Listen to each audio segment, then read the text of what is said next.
you think about some of the people that maybe you've helped to tap into their expertise, I mean, what do you think is the sort of major stumbling block for them? Well, that's a really good question. I think in my experience, one of the things that stops most people is they just don't feel credible. Now, there's a difference in my mind between being credible and feeling credible. So one of the things I invite people to do as an exercise, and we'll probably do a little bit of it on the day, is to take what I call a credibility audit. You know, like, what are the ticks in the boxes? So I'll just share a few of them with you. You know, obviously education is a great form of credibility, but it depends who you're dealing with. You know, if I'm dealing with entrepreneurs, they don't care whether I've got a PhD or anything like that. They just want to know, well, what's my credibility, probably in terms of running my own business. Yeah. So another form of credibility is your own past results. You know, what have you done? You know, if you won an Olympic gold medal, people are going to listen to you because you've achieved particular results.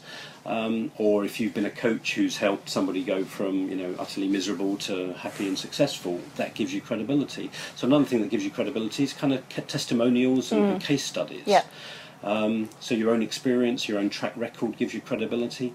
But I think the biggest one that a lot of people miss is, I think one of the greatest credibility builders is our own character. You know, we can often go, right, I've got all the ticks in the boxes, but if we're not showing up as who we authentically are, you know, people won't take us so seriously.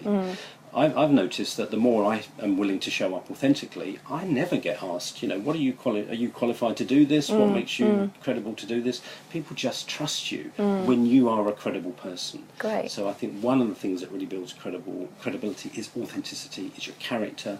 Just be congruent with what you talk about, and people just pick that up subconsciously, I think. And probably the final thing I think that really builds credibility is visibility. And again, this is probably one of the biggest stumbling blocks I find for many people when I get them to do a kind of credibility audit. When they look at it, they go, yeah, actually I've got a great track record, yeah, you know, I've worked for blue chip companies, whatever, but nobody knows about it. You know, I'm close to anonymous.